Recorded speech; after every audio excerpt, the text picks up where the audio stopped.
بسم الله الرحمن الرحيم. حبايبي ابطال الصف الاول الاعدادي، وحشتوني جدا جدا. معاكم تيتشر فاطمه سليمان، وفي فيديو النهارده هنشرح مع بعض lesson 3-4 من يونت 1، الشرح والحل من كتاب المعاصر. يلا كده يا ابطال، انا في بيج 30. هنقرا الكلمات مع بعض. listen carefully، اسمعوني كويس. temple temple يعني معبد. obelisk obelisk يعني مسله. monument monument يعني نصب تذكاري أو أثر. religion religion يعني دين. repairs يعني إصلاحات. tunnel يعني نفق. helpful يعني متعاون. active نشيط.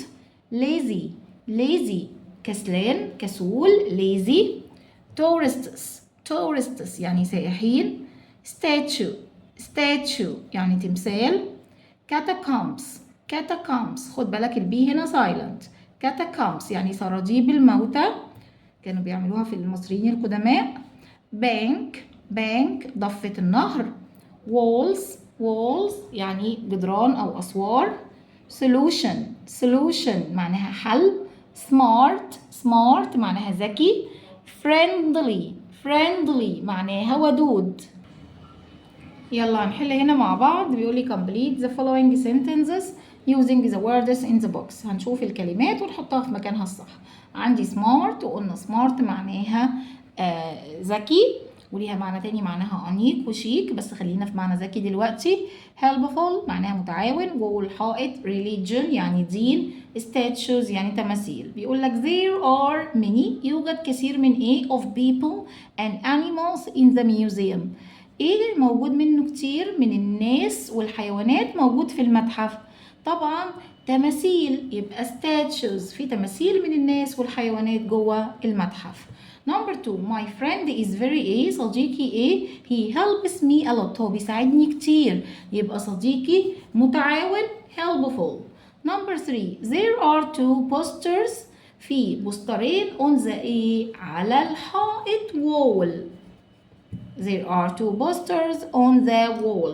Number 4 he is a student we all like him. هو طالب كلنا بنحبه، يبقى هو طالب ذكي smart. اوكي طيب تعالى بقى نشوف كلمات lesson 3. بيقول لي model يعني نموذج. care معناها عناية أو اهتمام. language يعني لغة. underground يعني تحت سطح الأرض. effect معناها تأثير. wind يعني رياح. shape معناها شكل. weather يعني الطقس. تعالى نكمل مع بعض الكلمات. the dead معناها الموتى. whole معناها كامل، خد بالك هنا الW silent. pyramid معناها هرم. بعد كده عندي كلمة الدفن bearing معناها الدفن. steps خطوات. steps كلمة مبنى building يصلي. pray. بعد كده عندي كلمة اختيار معناها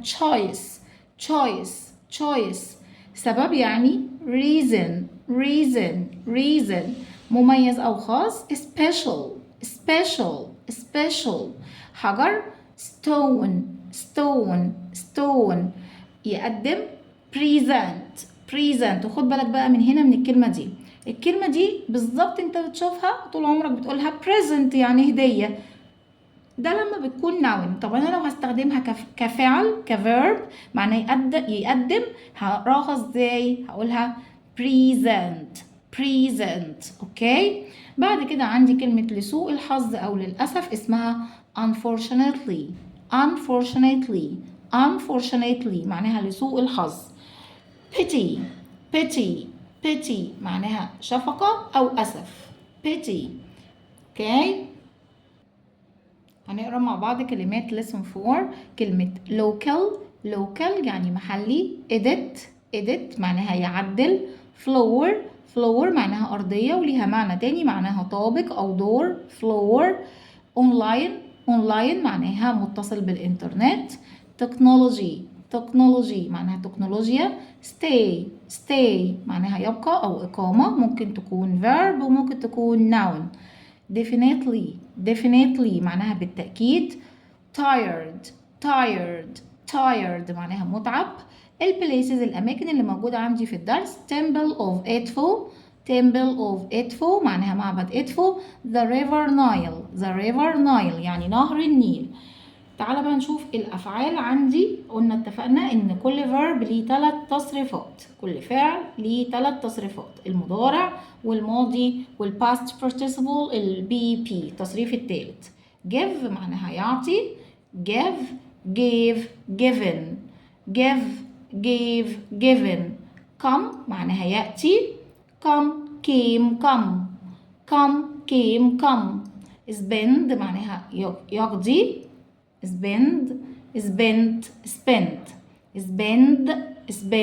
spent. اوكي. طب تعالى بقى نشوف الديفينيشنز دي مهمة قوي معايا.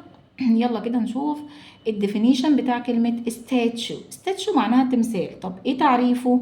بيقول لك a model of a person, animal or object sometimes made of stone. هو حاجة نموذج لإنسان، شخص أو حيوان أو أي شيء عادة بيكون أو أحيانا بيكون إيه مصنوع من الحجارة. يبقى ده تعريف إيه؟ statue. obelisk اللي هي المسلة. طب تعريفها إيه؟ a tall stone monument هي أثر طويل من الحجارة with a top that is usually in the shape of a pyramid. عادة بتكون القمة بتاعتها على شكل ايه؟ على شكل هرم. هي دي مين دي؟ القمة بتاعتها التوب بتاعتها على شكل pyramid. obelisk المسلة. catacombs اللي هي سراديب الموتى. ايه تعريفها؟ underground tunnels هي أنفاق تحت الأرض. and rooms وحجرات for burying the dead هي حجرات وسراديب موجودة تحت الأرض عشان يدفنوا فيها الموتى. temple يعني معبد. المعبد ده مكانه ايه او تعريفه ايه؟ هو place where people come together to pray. هو مكان الناس بتيجي فيه مع بعض علشان يصلوا. تعالوا بقى نشوف مع بعض. هنا عايز يعلمني ايه؟ السينونيم والانتونيم. تعالوا نشوف اول كلمة عندي ancient معناها قديم. السينونيم old برضو هنا معناها قديم. طب الانتونيم او الاوبوزيت عكسها ايه؟ new او modern. بعد كده كلمة active معناها نشيط، ليها سينونيم ليها مرادف. ايوه energetic برضو معناها نشيط، عكسها lazy الانتونيم lazy يعني كسلان. useful يعني مفيد. السينونيم او المرادف بتاعها helpful أو effective. التلاتة دول معناها مفيد أو فعال. طب عكسها عديم الفائدة useless. عندي كلمة interesting معناها شيق. السينونيم بتاعتها أو المعنى التاني ليها amazing أو lovely. يبقى ممتع أو شيق ممكن تقول lovely amazing interesting. عكسها حاجة مملة boring. بعد كده عندي friendly معناها ودود. ليها كلمة تانية بتساويها السينونيم. أيوة ممكن أقول kind أو friendly. عكسها الأنتونيم بتاعتها unfriendly غير ودود. طب تعال نشوف بقى البريفكس والسفك البادئة والناهية. عندي full الناهية full بتتحط فين؟ بتتحط في الآخر. طب بتعمل إيه؟ بتحول الفعل لأدجكتيف لصفة. بتحول الفيرب لإيه؟ لأدجكتيف. يعني خبي كده full دي وشوف كده كانت مكتوبة إيه؟ help ده فعل معناه يساعد، حطينا له full بقت صفة معناها متعاون. يبقى حولت الفعل لصفة إزاي؟ حطيت له في الآخر full helpful يعني متعاون. طيب ing بتحول الفعل لنون لاسم. يعني فعل build معناه يبني. طب هتطلع ing بقت building معناها ايه؟ مبنى. يبقى بحول الفعل الاسم ازاي؟ بحط له ing. تعالى بقى نحل الاسئله دي مع بعض كده. بيقول لي the antonym of useful antonym يعني مضاد. عكس useful ايه طبعا؟ useful معناها مفيد، عكسها useless عديم الفائدة. useful الانتونم بتاعتها useless. The word A has the same meaning يعني نفس المعنى of energetic. قلنا energetic معناها active يبقى number 2 active. number 3 the synonym of ancient معناها قديم. أنا عايزة السينونيم. يعني إيه synonym مرادف وأنتونيم مضاد. synonym مرادف وأنتونيم مضاد. طب أنا عايزة السينونيم ancient السينونيم بتاعتها إيه؟ old قديم. number 4 boring is the antonym of. boring عكسها إيه؟ عكس boring إيه؟ boring معناها ممل، عكسها حاجة شيقة interesting. number 5 the suffix the suffix A changes the verb help into an adjective. إن هي إيه؟ بتحول الفعل لصفة، بتحول فعل help لصفة. إن هي full أكيد طبعا هحط لها full تبقى helpful. كده نكون وصلنا لنهاية الفيديو. اتمنى يكون الفيديو عجبكم، وما تنسوش لايك وشير على قد ما تقدروا عشان اكبر عدد يستفيد، واستنوني ان شاء الله قريب قوي في فيديو جديد. جود باي.